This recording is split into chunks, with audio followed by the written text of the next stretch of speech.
பண்ணையெல்லாம் பொன் கொழிக்க செய்திடுவோம், அதில் பன்மடங்கு உற்பத்தியை பெருக்கிடுவோம். பண்ணையெல்லாம் பொன் கொழிக்க செய்திடுவோம், அதில் பன்மடங்கு உற்பத்தியை பெருக்கிடுவோம். உழவர் உலகம். கண்மணி பொல்லல் மணியை வளர்த்திடவே நாடும் கருத்துரைக்கும் ஒளிபரப்பை கேட்டிடுவோம். கண்மணி பொல்லல் மணியை வளர்த்திடவே நாடும் கருத்துரைக்கும் ஒளிபரப்பை கேட்டிடுவோம். நெல் சாகுபடி தொழில்நுட்பங்கள் தொடர் நிகழ்ச்சி.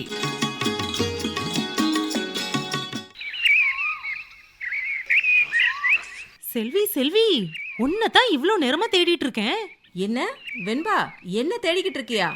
ஆமா, உங்க வீட்டுக்கு போனா வீடு பூட்டி இருந்துச்சு. அப்படியே கழனி பக்கம் போலாம் அப்படின்னு பார்த்தா அங்கேயும் உன்னை பார்க்க முடியல. அதெல்லாம் சரி வெண்பா, ஆனா என்ன விஷயமா என்ன இவ்வளவு நேரமா தேடிக்கிட்டு இருக்க? அத முதல்ல சொல்லு. நம்ம ஊரு சமுதாய கூடத்துல மகளிருக்குன்னே தனியா ஒரு பயிற்சி கொடுக்கறாங்களாம். அதான் நீயும் வரியான்னு உன்கிட்ட கேட்டுட்டு போகலான்னு நான் வந்தேன். நல்ல விஷயம்தான். என்ன பயிற்சி, என்ன ஏதுன்னு தெளிவாதான் சொல்ல.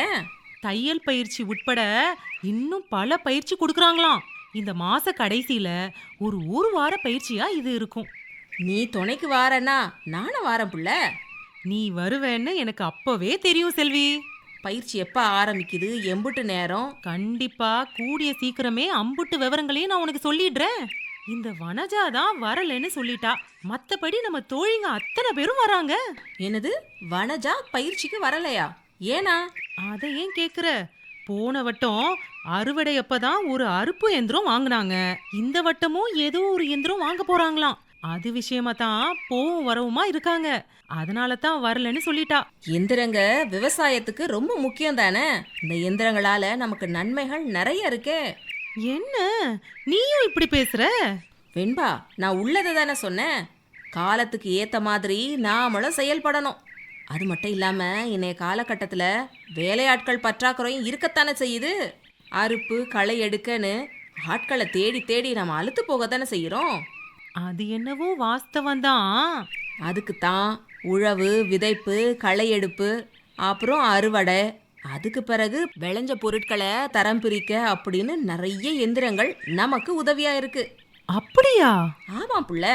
நெல் சாகுபடியில் இயந்திரமயமாக்கல் இதை பத்தின விவரங்களை திரூர் நெல்லாராய்ச்சி நிலைய இணை பேராசிரியர் முனைவர் எஸ்.எம். சுரேஷ்குமார் அவங்க விரிவா எடுத்து சொல்றாங்க. நீ இந்த விவரங்களை கேளு, அப்பதான் உனக்கு புரியும்.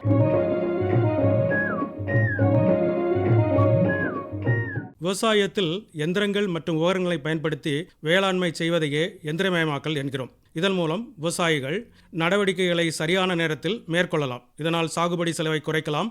வேளாண்மை எந்திரமயமாக்குதல் என்பது பயிர், கால்நடை உற்பத்தி, மீன் வளர்ப்பு மற்றும் தேனீர் வளர்ப்பு ஆகியவற்றை உள்ளடக்கிய விவசாய உற்பத்தியை அடக்கிய கருவிகள் மற்றும் இயங்கும் எந்திரங்கள் மற்றும் உபகரணங்களின் பயன்பாட்டை உள்ளடக்கியதே ஆகும்.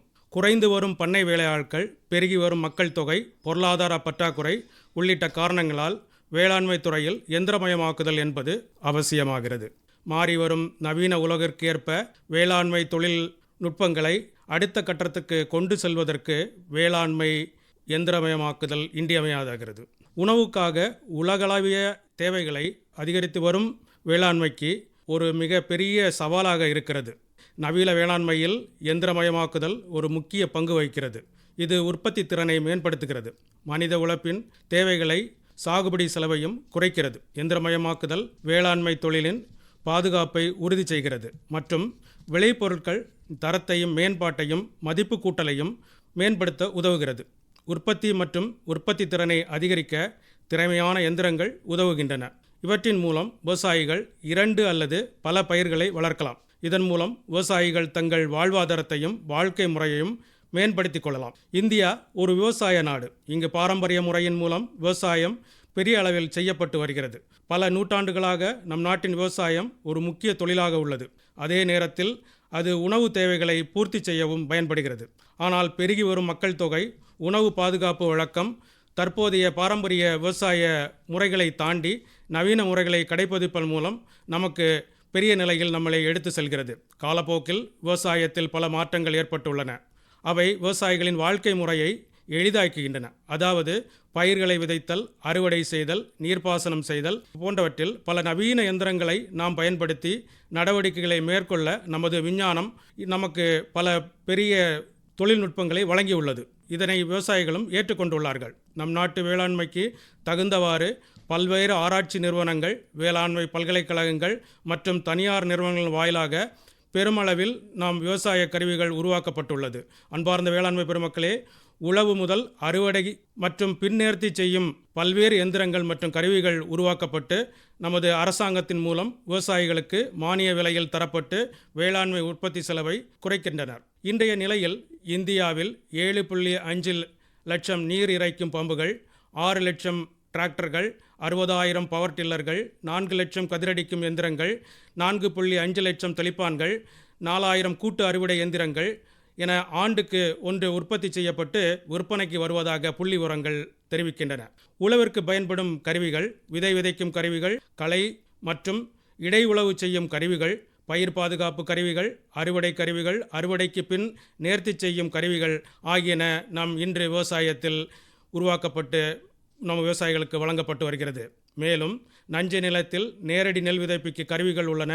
இரவையில் டிராக்டர் கொத்து கலப்பைகளுடன் இணைந்த விதை விதைக்கும் கருவி, நாற்று நடும் எந்திரம், கொரியா வகை நடந்து செல்லும் நடவு எந்திரம், நெல் பயிரில் களைகளை எடுக்க உதவும் கருவிகள், விசை களை எடுப்பான், எஞ்சினால் இயங்கும் நெல் அறுவடை எந்திரம், ஒன்றுபட்டு நட்டு அறுவடை செய்யும் எந்திரம் ஆகியன செயல்பாட்டில் உள்ளது.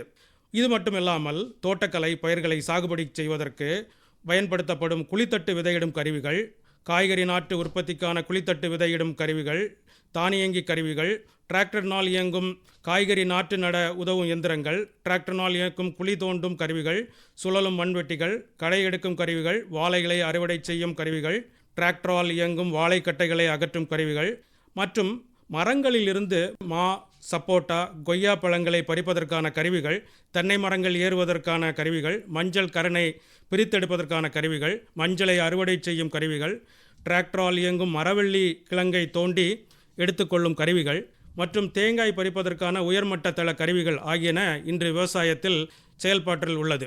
மேலும் மானாவாரி சாகுபடிக்கு ஏற்ற கருவிகளை தவிர இன்னும் பல எந்திரங்கள், கருவிகள் கண்டுபிடிக்கப்பட்டு விவசாயிகளுக்கு எந்திரமயமாக்கத்தை விவசாயிகள் மேற்கொண்டு வருகின்றனர். மேலும் அவர்கள் முன்னேற்ற பாதையில் செல்வதற்காக விவசாய எந்திரமயமாக்கலை நாம் பல நோக்கங்களோடு செயல்பட்டோம். அவற்றில் சில விவசாய நடவடிக்கைகளை சரியான நேரத்தில் மேற்கொள்ளுதல், சாகுபடி செலவை குறைத்தல், பண்ணைக்கு மின்சாரம் கிடைப்பதை அதிகரித்தல், தொழிலாளர் பற்றாக்குறையை போக்குதல், இளைஞர்களை விவசாயத்தில் ஈடுபடுத்துதல், விதை, பூச்சிக்கொல்லி, உரங்கள் போன்ற விவசாய இடுபொருட்களை துல்லியமாக பயன்படுத்தும் முறைக்காக நாம் இயந்திரமயமாக்கலை ஒரு முக்கிய நோக்கத்துடன் கடைபிடித்து வருகிறோம். மேலும் விவசாயிகளே, விவசாயத்தில் முழு வரலாற்றையும் நாம் புரட்டி பார்ப்போமானால் மண்வெட்டிகள் மற்றும் கலப்பைகள் போன்ற கருவிகளை பயன்படுத்துவதற்கான பல எடுத்துக்காட்டுகளே உள்ளன. தொழில்நுட்பத்துறை புரட்சிக்கு பிறகு எந்திரம் தொடர்ச்சியாக ஒருங்கிணைப்பு விவசாயத்தில் மிக முக்கியமாக செயல்பட்டு அதாவது விவசாயிகளின் குறைந்த உழைப்பை உள்ளடக்கியதாக மாற்றுகிறது. விவசாய எந்திரமயமாக்கல் என்பது விவசாய ஆட்டோமேஷன் தொழில்நுட்ப பரிமாண வளர்ச்சியின் ஒரு பகுதியாகும். கைமுறை கருவிகளிலிருந்து விலங்குகள் இழுவை செய்யும் கருவிகள் முதல் மோட்டார் பொருத்தப்பட்ட எந்திரமயமாக்குதல் மற்றும் டிஜிட்டல் உபகரணங்கள் மற்றும் இறுதியாக செயற்கை நுண்ணறிவு AI கொண்டு மேற்கொள்ளப்படும் கருவிகள் மற்றும் இவை பயன்படுத்தப்பட்டு வருகின்றன.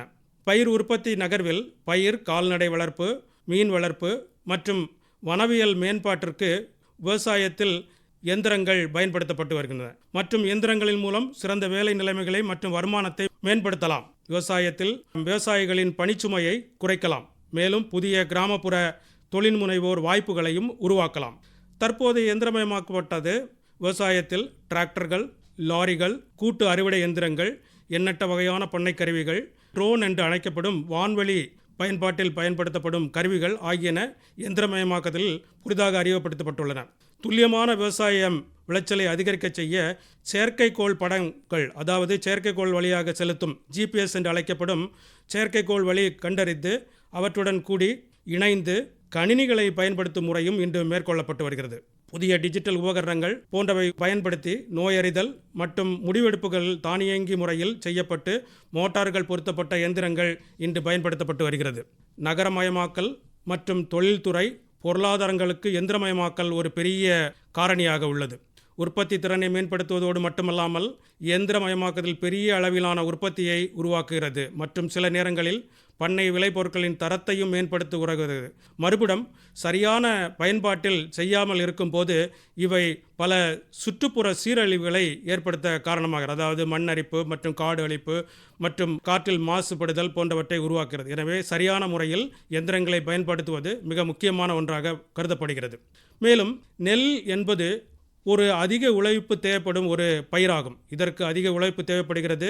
அதிகரித்து வரும் தொழிலாளர்கள் பற்றாக்குறை மற்றும் தொழிலாளர் கூலி அதிகரிப்பு காரணங்களால் நெல் சாகுபடியை எந்திரமயமாக்கல் வேகப்பட்டு வருகிறது.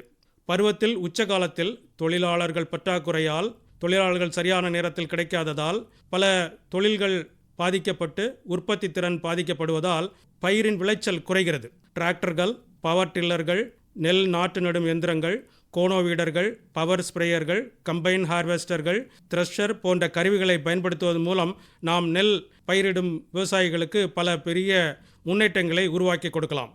இந்தியாவில் நெல் சாகுபடியில் எந்திரமயமாக்கல் அதிகரித்து வருகிறது. டிராக்டர்கள், நெல் நடும் எந்திரம், கம்பைன் ஹார்வெஸ்டர் மற்றும் த்ரெஷர்கள் அதிக விலை காரணமாக பெரும்பாலான விவசாயிகள் அவற்றை விரும்பி செல்வதில்லை. மேலும் இவற்றிற்கான கடன்களையும் அவர்கள் தேடி செல்வதில்லை. எந்திரங்கள் வாங்க முடியாத நிலை ஏற்படுகிறது. இதற்கு பதிலாக அவர்கள் இந்த எந்திரங்களை வாடகைக்கு அமர்த்தி தங்களுடைய வேலைகளை செய்து வருகிறார்கள். மேலும் இந்த எந்திரங்களுக்கான வாடகை கட்டணங்கள் அதிகமாக உள்ள காரணத்தினாலும் சரியான நேரத்தில் எந்திரங்கள் கிடைக்காத காரணத்தினாலும் மற்றும் எந்திரங்களை இயக்குவதற்கு தொழிலாளர்கள் கிடைக்காத தன்மை காரணத்தினாலும் சில விவசாயிகள் இன்னும் தங்களுடைய நெல் பண்ணைகளை எந்திரமயமாக்க தயங்குகிறார்கள். நெல் சாகுபடி செய்வதற்கு தொழிலாளர்கள் அதிகமாக தேவை. அதாவது நடவு செய்வதற்கு 38%, களை எடுப்பதற்கு 19% மற்றும் அறுவடை கதிரடித்தலுக்கு 32% வரை தொழிலாளர் தேவைப்படுகிறார்கள். எனவே நெல் சாகுபடிகள் தொழிலாளர் தேவை குறைய எந்திரமயமாக்குதல் மிகவும் இன்றியமையானது. நெல் சாகுபடியில் எந்திரமயமாக்குதலில் தற்போதைய நிலை என்னவென்றால் 60% நிலம் தயாரிப்பதற்கு, நடவுக்கு 5%, நீர்ப்பாசனம் செய்வதற்கு 50%, உரமிடுவதற்கு 25%, அறுவடை செய்வதற்கு 3% மற்றும் கதிரடிக்கும் பணிக்கு 20% என எந்திரமயமாக்கப்பட்டுள்ளது. விரும்பிய அளவிலான எந்திரமயமாக்கலை அடைய நடவு மற்றும் அறுவடை செயல்பாட்டில் எந்திரமயமாக்குதலை ஊக்குவிப்பது மிகவும் முக்கியமாக மேற்கொள்ளப்பட்டு வருகிறது. மேலும் எந்திரமயமாக்குதலில் பல்வேறு செயல்பாடுகளை முடிப்பதில் நாம் நேரத்தை மிச்சப்படுத்தலாம். இது பயிர் முதிர்ச்சி அடையும் நேரத்தையும் நமக்கு அதிகமாக கொடுக்கிறது. விவசாயிகள் தனது விவசாய நிலங்களில் பயிர்களை மிகவும் நினைத்த நேரத்தில் முடித்து மிகவும் மகிழ்ச்சியாக இருக்கவும் இந்த எந்திரமயமாக்குதல் பயன்படுகிறது. மற்றும் பல தொடர் பயிர்களை சாகுபடி செய்வதற்கும் இந்த எந்திரமயமாக்குதல் மிக எளிய முறையில் பயன்படுகிறது. விலங்கு சக்திகளிலிருந்து எந்திரங்கள் சக்திகள் மாறுவதற்கு விவசாய மூலதனம் தீவிரமடைந்துள்ளது. அறுவடை மற்றும் கதிரடித்தும் இயந்திரமயமாக்குதல் வழக்கமாக முறையில் 4 முதல் 5% இழப்பை சேமிக்கிறது. நெல்லில் சரியான நேரத்தில் விதைகள் மற்றும் களைகளை திறம்பட கட்டுப்படுத்துவதன் மூலம் உற்பத்தி திறனை அதிகரிக்கலாம் மற்றும் மனித உழைப்பை குறைக்கலாம். கூடுதலாக சீரோட்டில் என்று அழைக்கப்படும் விதை துரைப்பான், லேசர் லெவலர், ஹாப்பி சீடர், ரோட்டோவேட்டர்கள் போன்ற நவீன கருவிகளை பயன்படுத்துவதன் மூலம் நீர், மண் மற்றும் காற்று மாசுபடுவதை நாம் தவிர்க்கலாம். பல்வேறு பண்ணை கருவிகள் மற்றும் எந்திரங்களுக்கு அரசு மானியம் வழங்குவது குறித்து பொதுமக்களிடையே விழிப்புணர்வு ஏற்படுத்துவதன் மூலம் இந்தியாவில் எந்திரமயமாக்குதலை நாம் மிகவும் உச்சக்கட்டத்துக்கு எடுத்து செல்லலாம். இது இந்தியாவில் எந்திரமயமாக்கல் சதவீதத்தை அதிகப்படுத்துகிறது. விவசாயத்தில் இளைஞர்களை ஈர்த்து தக்க வைத்துக் கொள்ளவும் இந்த முறையை நாம் பயன்படுத்துவது இன்றியமையாத உள்ளது.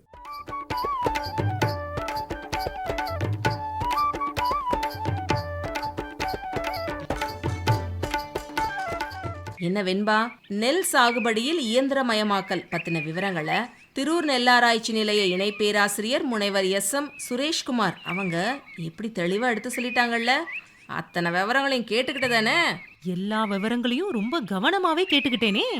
எந்திரங்களால விவசாய வாழ்க்கை முறை எளிமையாகிறதோட நேர செலவும் குறையுதே. விவசாயத்துல எம்புட்டு கருவிகள் பயன்பாட்டுல இருக்கு பாரு. அவர் சொல்ல சொல்ல எனக்கே மலப்பா இருந்துச்சு. பயிர் சீரா வளர மட்டும் இல்லாம அறுவடை செய்ய, மரம் ஏற, விளைஞ்ச பொருட்களை தரம் பிரிக்க, பூச்சி மருந்துகளை தெளிக்கவும் எந்திரங்கள் ஏராளமா இருக்கு. அது மட்டும் இல்லாம கால்நடை வளர்ப்பு, மீன் வளர்ப்பு, இது எல்லாத்துக்கும் இயந்திரங்கள் பயனுள்ளதா இருக்கே. பண்ணை விளைபொருட்களை மேம்படுத்தவும் இந்த எந்திரங்கள் உதவி செய்து பாத்தியா வெண்பா? ஆமா செல்வி, விவசாயத்துல எந்திரங்களை பயன்படுத்துறது முன்னேற்றத்துக்கு தான் அப்படின்றதும் ரொம்ப முக்கியமா பண்ணை இயந்திரங்களை வாங்க அரசு மானியம் கிடைக்குது அப்படிங்கறதையும் நல்லாவே புரிஞ்சுக்கிட்டேன். ரொம்ப நல்லது வெண்பா, இப்ப உனக்கு தெளிவு கிடைச்சிருச்சு. கண்டிப்பா, நான் உனக்கு ஒரு தகவலை சொல்லி உதவலான்னு வந்தா நீ இப்படி நமக்கு தேவையான முக்கியமான விவரங்களை நல்லாவே தெரிஞ்சுக்க வச்சுட்ட. காலத்துக்கு ஏத்த மாதிரி நாங்களும் மாறிக்கிறோம். அதுதானே புத்திசாலித்தனம்.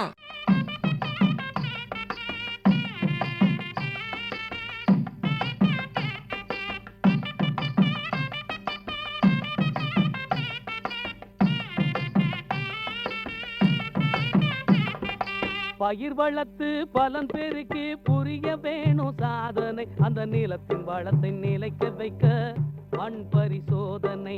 பயிர் வளர்த்து பலன் பெருக்கி புரிய வேணும் சாதனை, அந்த நிலத்தின் வளத்தை நிலைக்க வைக்க மண் பரிசோதனை. உரத்தின் செலவை குறைச்சி மண் தரத்தின் அளவை தெரிஞ்சு, உரத்தின் செலவை குறைச்சி மண் தரத்தின் அளவை தெரிஞ்சு. பயிர் வளர்த்து பலன் பெருக்கி புரிய வேணும் சாதனை, அந்த நிலத்தின் வளத்தை நிலைக்க வைக்க மண் பரிசோதனை.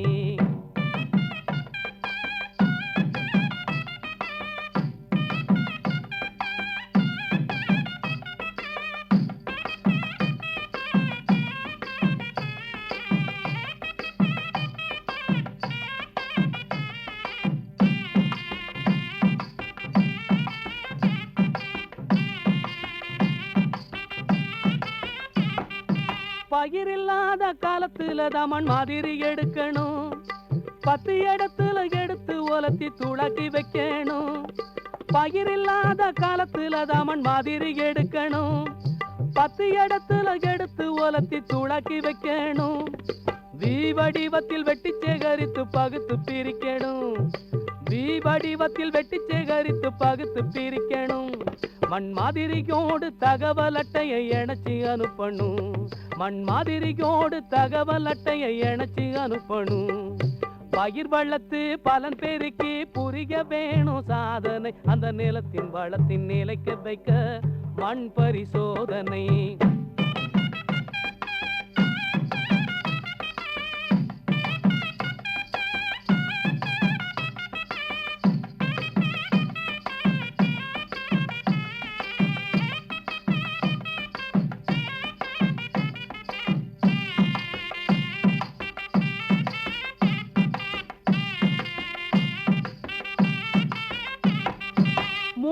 வருஷத்துக்கு ஒரு தரம் மண்ண சோதனை செய்யணும், காரகாமில தன்மையை கண்டு நேராக்கி வைக்கணும்.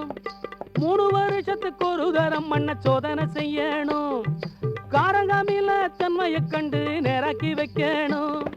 சீராகவே உரம் தேவையானபடி ஜோராக போடணும், சீராகவே உரம் தேவையானபடி ஜோராக போடணும். மேலான பூமியில் வெள்ளாமை செஞ்சு பொன்னாக சேர்க்கணும், மேலான பூமியில் வெள்ளாமை செஞ்சு பொன்னாக சேர்க்கணும்.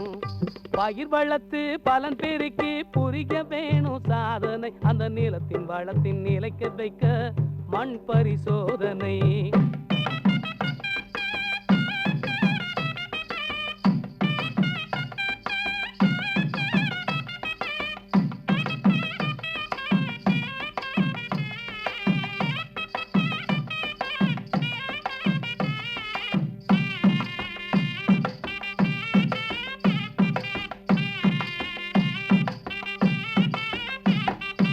வரப்போற மண் குப்பமேட்டு மண் மாதிரிக்காகாது, வரப்போற மண் குப்பமேட்டு மண் மாதிரிக்காகாது.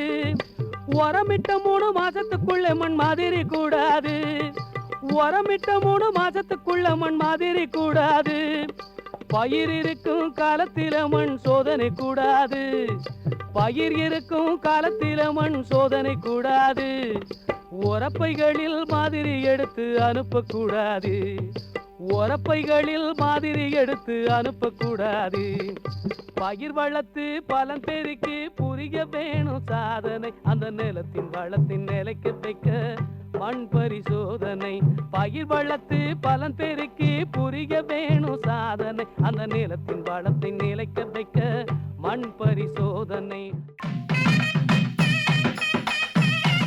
இனி தொடர்வது வேளாண் செய்திகள். உயர் விளைச்சல் தரும் புதிய சவுக்கு ரகங்கள். சவுக்கு தென்னிந்தியாவில் மிக பரவலாக வளர்க்கப்படும் குறுகிய கால பயிராகும். களர், உவர் நிலங்கள் உட்பட இது எல்லா மண் வகைகளிலும் வளரும் தன்மையுடையது. காற்றில் உள்ள தழைச்சத்தை நுண்ணுயிர் உதவியுடன் மண்ணில் நிலைநிறுத்துகிறது. காகிதம் தயாரிக்கவும் கம்பங்கள், விறகு போன்றவற்றிற்கும் பயன்படுகிறது. காற்று தடுப்பானாகவும் இடைப்படு காடுகளாகவும் பயன்படுத்தப்படுகிறது. எளிமையான சாகுபடி முறை, குறைவான ஆள் தேவை, நோய் பூச்சி தாக்குதல் இல்லாமை, சந்தை தேவை, லாபகரமான விலை ஆகிய காரணங்களுக்காக விவசாயிகளால் விரும்பி வளர்க்கப்படுகிறது சவுக்கு. பாசன வசதியுள்ள இடங்களில் சவுக்கு ஆண்டு முழுவதும் பயிரிடலாம். மற்ற இடங்களில் பருவமழை காலங்களில் நடுவது உகந்தது. நிலத்தை நன்கு உழுத பின் 30 சென்டிமீட்டர் ஆழம் உள்ள குழிகளில் செடிகளை நடலாம். ஒரு ஏக்கருக்கு குறைந்தபட்சம் 2200 மரங்கள் முதல் அதிகபட்சமாக 2700 மரங்கள் வரை நடலாம். மரங்களின் வரிசைகளை கிழக்கு மேற்காக இருக்கும்படி அமைத்தால் போதிய அளவுக்கு சூரிய ஒளி கிடைத்து விரைவான வளர்ச்சியை தரும். நெருக்கமான இடைவெளியில் அதிக எண்ணிக்கையில் மரங்களை நட்டால் நோய் தாக்குதல், காற்றில் சாய்ந்து விடுதல் ஆகியவற்றின் காரணமாக விளைச்சல் குறையும். மணிச்சத்து குறைவாக உள்ள இடங்களில் குழிக்கு 5 கிராம் சூப்பர் பாஸ்பேட் அடியுரமாக இடலாம். மழை இல்லாத காலங்களில் வாரத்துக்கு ஒரு முறை தண்ணீர் விட வேண்டும். முதல் 6 மாதங்களுக்கு பின் மானாவாரியாகவும் வளர்க்கலாம். முதல் வருடத்தில் இடத்துக்கு ஏற்ப 3 முதல் 4 முறை சவுக்கில் களை எடுக்க வேண்டும். ஊடுபயிராக வேர்க்கடலை, உளுந்து போன்றவற்றை பயிரிட்டு களையை கட்டுப்படுத்துவதுடன் கூடுதல் வருவாயும் பெறலாம். பக்க கிளைகளை 6, 12 மற்றும் 18ஆம் மாதங்களில் கழிக்க வேண்டும். சவுக்கு நுண்ணுயிர் உதவியுடன் காற்றில் உள்ள தழைச்சத்தை கிரகிப்பதால் அதிகமான அளவில் உரமிடல் தேவையில்லை. மண் வளத்திற்கு ஏற்ப உரத்தேவை மாறுபடும். தண்ணீரில் கரையக்கூடிய மோனோ அமோனியம் பாஸ்பேட் MAP 1 மாத பயிருக்கு ஏக்கருக்கு 5 கிலோ என்ற அளவிலும், 6 மாத பயிருக்கு ஏக்கருக்கு 8 கிலோ என்ற அளவிலும், பயிரிட்ட 12 மாதத்தில் 10 கிலோ ஏக்கருக்கு என்ற அளவிலும், 18வது மாதத்தில் ஏக்கருக்கு 12 கிலோ என்ற அளவிலும், 24வது மாதத்தில் ஏக்கருக்கு 18 கிலோ என்ற அளவிலும் இட வேண்டும். உரத்தை 200 லிட்டர் தண்ணீரில் கரைத்து செடிக்கு 100 மில்லி வீதம் வழங்கலாம். சாம்பல் சத்து குறைவாக உள்ள இடங்களில் ஏக்கருக்கு 10 கிலோ பொட்டாஷ் இடலாம். ஏக்கருக்கு 2200 மரங்கள் என்ற அடிப்படையில் உரத்தை 1 கிலோ வேப்பம் புண்ணாக்குடன் நன்கு கலந்து அளிக்க வேண்டும். உரங்களை தகுந்த இடைவெளியில் பிரித்து அளிப்பதன் மூலம் சத்துக்கள் மண்ணில் விரயமாவது தவிர்க்கப்பட்டு அதிக விளைச்சல் பெற இயலும். விவசாய நிலங்களில் பொதுவாக பூச்சி தாக்குதல் சவுக்கின் விளைச்சலை பாதிக்கும் அளவுக்கு ஏற்படுவதில்லை. குளோன்கள் நாற்றுகள் மூலம் நடப்பட்ட தோப்புகளில் கழுத்து அழுகல் நோய் தாக்க வாய்ப்புள்ளது. குறிப்பாக களிமண் பூமியிலும் நீர் தேங்கக்கூடிய பகுதிகளிலும் இந்நோயின் தாக்கம் அதிகமாக இருக்கும். தோப்புகளை தண்ணீர் தேங்காமலும் களைகள் இல்லாமலும் பராமரிப்பதன் மூலம் நோய் தாக்குதலை தவிர்க்கலாம். இளம் மரங்களில் இலைகள் மஞ்சள் நிறமாதல், காய்ந்து போதல் ஆகிய அறிகுறிகள் தென்பட்டால் அருகில் உள்ள வேளாண் அறிவியல் நிலையங்களையோ அல்லது வன மரபியல் மற்றும் மரப்பெருக்கு நிறுவனத்தையோ தொடர்பு கொண்டு உரிய கட்டுப்படுத்தும் முறைகளை தெரிந்து கொண்டு சவுக்கு தோப்புகளை பராமரிக்கலாம். கடந்த 20 ஆண்டுகளுக்கும் மேலாக மேற்கொள்ளப்பட்ட ஆராய்ச்சியின் விளைவாக அதிக விளைச்சல் தரக்கூடிய ரகங்கள் உருவாக்கப்பட்டுள்ளன. புதிய ரகங்களை இடத்தின் தன்மைக்கேற்பவும் பயன்பாட்டின் அடிப்படையிலும் தெரிவு செய்து பயன்படுத்தலாம்.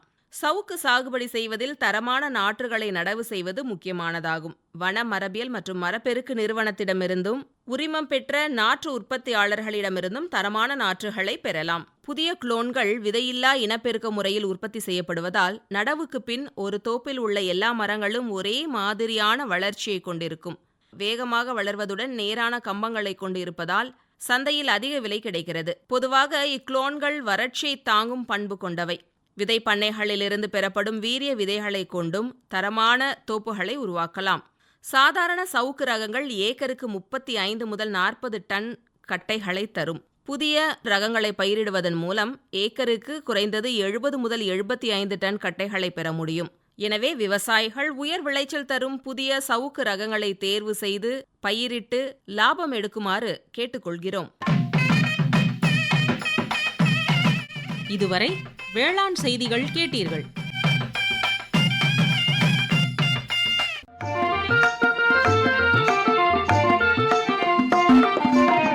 வீட்டுக்கொரு மரம் வளர்ப்போம், வீதியோரம் மரம் நடுவோம். வீட்டுக்கொரு மரம் வளர்ப்போம், வீதியோரம் மரம் நடுவோம். அது நல்ல மழை தேடி தரும், நானிலம் வளம் கொழிக்கும். வீட்டுக்கொரு மரம் வளர்ப்போம், வீதியோரம் மரம் நடுவோம். அது நல்ல மழை தேடி தரும், நானிலம் வளம் கொழிக்கும்.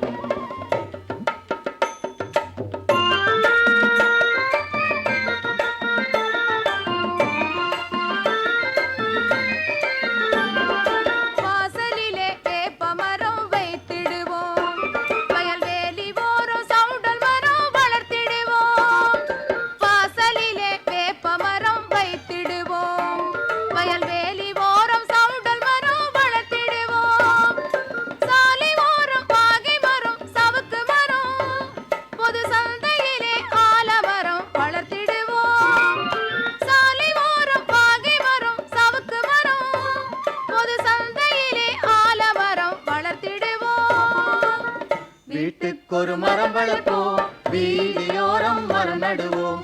அது நல்ல மழை தேடி தரும், நானிலம் வளம் கொழிக்கும்.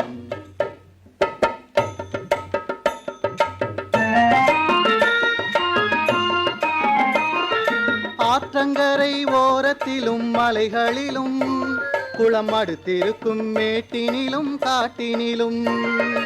ஆற்றங்கரை ஓரத்திலும் மலைகளிலும் குளம் அடுத்திருக்கும் மேட்டினிலும் காட்டினிலும். போற்றும்படி புன்னை மரம் புளிய மரம் மலைப்பூவரசு தென்னை மரம் வளர்த்திடுவோம். போற்றும்படி புன்னை மரம் புளிய மரம் மலைப்பூவரசு தென்னை மரம் வளர்த்திடுவோம். வீட்டுக்கொரு மரம் வளர்ப்போம், வீதியோரம் மரம் நடுவோம். அது நல்ல மழை தேடி தரும், நானிலம் வளம் கொழிக்கும்.